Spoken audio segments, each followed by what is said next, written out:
Hello, Shookies! Welcome back sa aking channel. Char! At dahil nga marami sa inyo nagre-request ng video tutorial para sa aking Modern Filipiniana Bolero, ngayon ay isi-share ko na ito sa inyo. So ready na ba ang mga hooks nyo? Simulan na natin ang part 1. Ano, tara?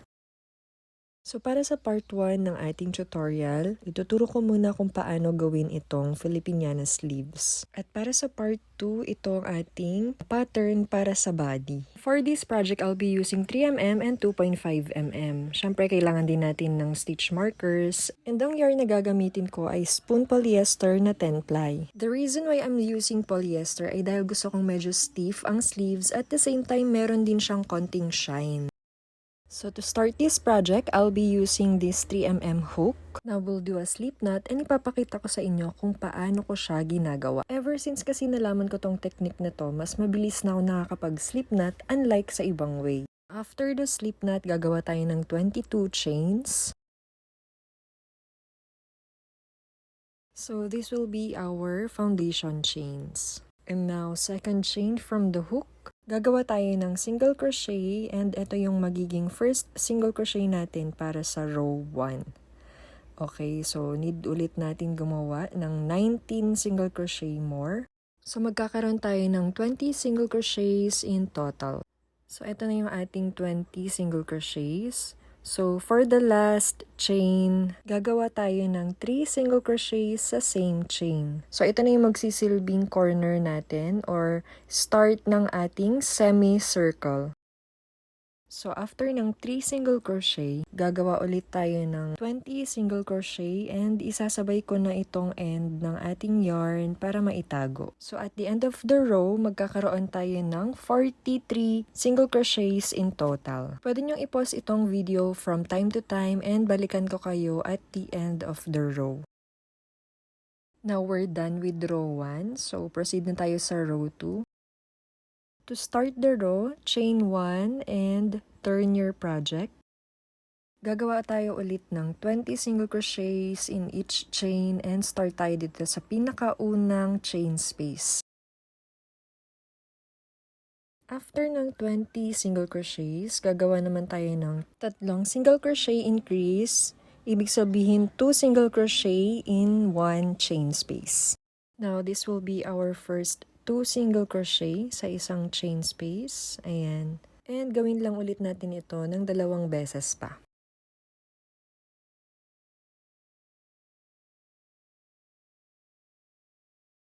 So after natin sa semicircle part, ayun na yung magiging itsura niya. So gagawa muna tayo ulit ng isang single crochet and maglalagay tayo ng stitch marker. Ayan, kailangan natin maglagay ng stitch marker para pagbalik natin sa part na to, hindi na natin kailangan magbilang ng 20 single crochet. So, paulit-ulit lang yung magiging pattern natin and ang mag-iiba lang dito ay yung nasa part na ng semicircle. So, after natin maglagay ng stitch marker, gagawa ulit tayo ng single crochet hanggang sa end ng row. So, sa row 2, magkakaroon tayo ng total of 46 single crochets. Sa row 3 ay mag-change color na tayo into black and ipapakita ko sa inyo kung paano ako mag-change color. So hold your new yarn like this, yarn over and pull through. Ayan, so mag-leave lang tayo ng medyo mahabang end dahil i-weave natin yan after. Or pwede nyo rin siyang isabay habang nagsisingle crochet mamaya. So after this, start na natin yung row 3. So, chain 1 muna tayo and then turn the project. Gagawa ulit tayo ng 20 single crochet and mag-start tayo sa pinakaunang chain space. So, this will be our first single crochet for row 3. And gagawa pa ulit tayo ng single crochets hanggang sa stitch marker. So, itong stitch marker ang magiging guide natin na ibig sabihin nasa pang 20th single crochet na tayo. Kaya wag niyong kakalimutan na maglagay para hindi na kayo paulit-ulit na magbibilang ng 20 single crochets. So, since naka 20 single crochet na tayo, proceed na tayo sa ating semicircle. And ang magiging pattern natin dito ay 1 single crochet and 1 single crochet increase. Okay, so 3 beses ulit natin yung uulitin.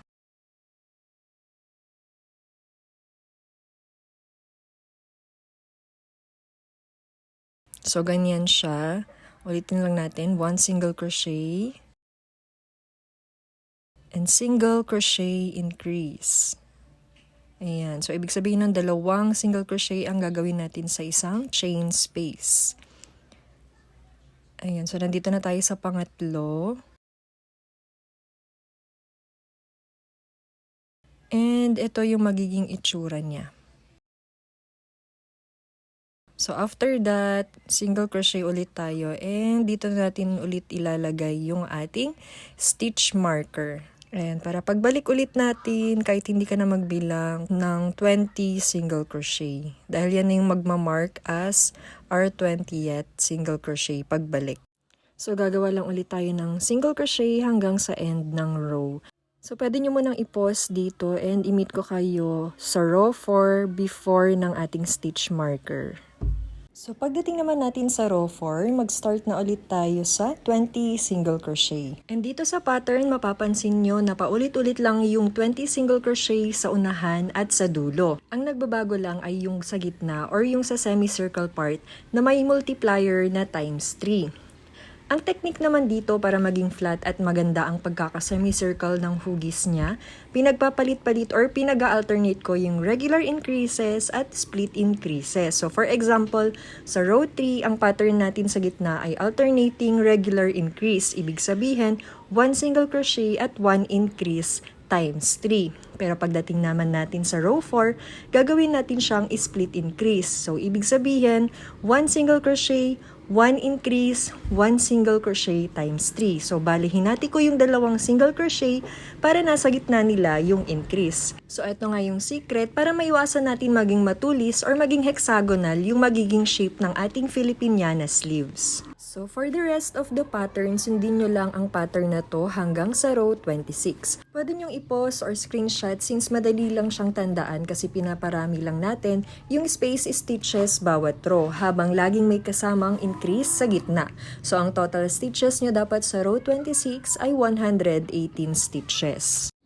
Pagdating nga pala dito sa row 11 ay back to maroon na ang kulay na gagamitin natin. At hindi ko nga pala kinakat agad yung mga yarn para kapag turn na ulit neto ay continuous lang natin siyang magagamit. And huwag kayong mag-alala dahil matatakpan naman yung excess yarn kapag nag-lining na tayo sa part na to.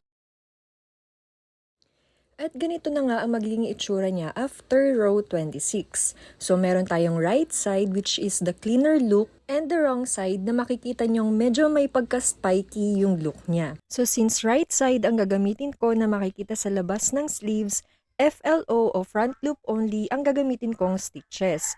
If gusto niyo naman na yung wrong side ang makikita sa labas ng sleeves, BLO o back loop only ang gamitin nyong stitches para sa row 27. So, ang magiging total ng ating stitches for row 27 ay 118 stitches. So, ganito natin gagawin yung FLO o front loop only. Kung titignan nyo yung top ng stitches nyo, may makikita kayong hugis V. Normal crochet usually goes under both loops, di ba? Pero para sa FLO, isuot nyo lang ang hook nyo doon sa kalahati ng V na nakaharap sa inyo.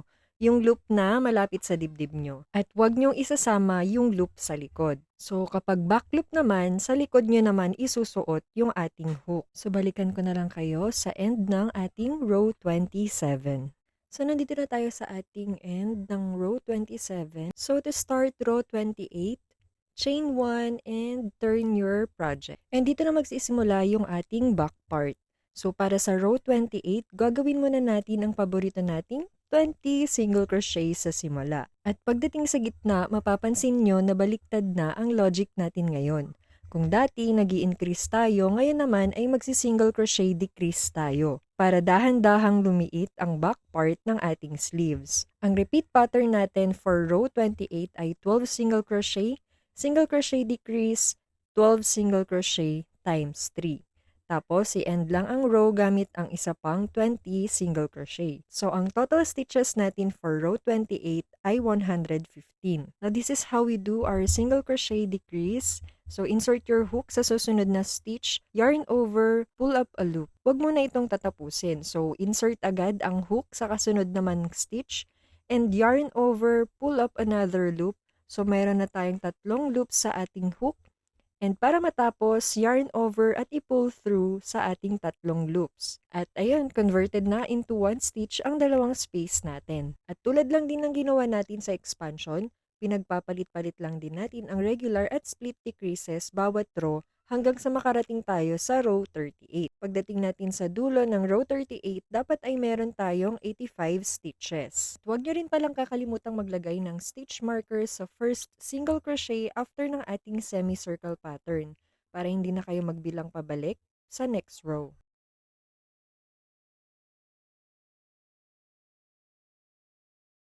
So, ganito na nga ang magiging itsura niya after row 38. At sa part na to, gagawin naman natin yung magsisilbing bridge niya na magkoconnect sa magkabilaan ng ating back part. At ang magiging pattern natin dito ay 8 single crochets for 30 rows.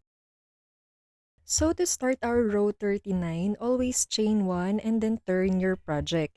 Then proceed tayo sa 8 single crochets hanggang matapos natin ang 30 rows.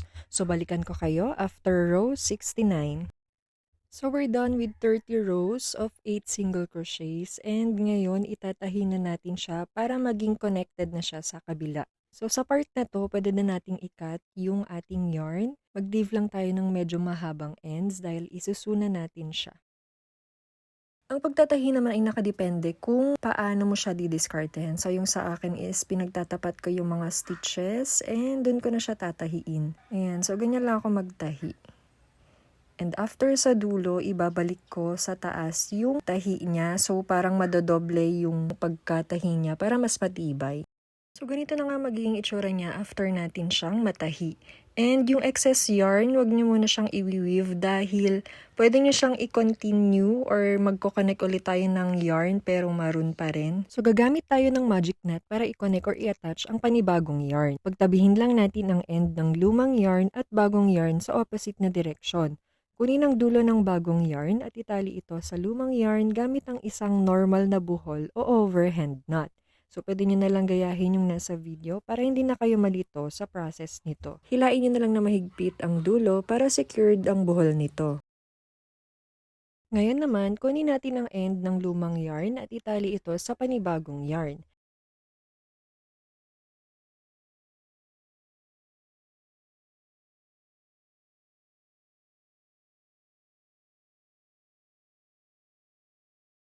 And ayan, meron na tayong dalawang buhol.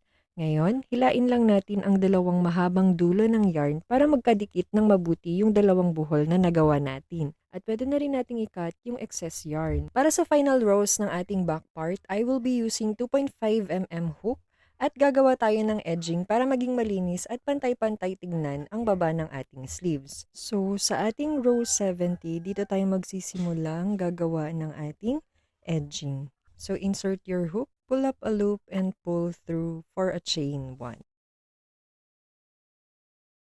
So, sa same chain, gagawa ulit tayo ng single crochet. So, ito na yung start ng ating single crochet all around.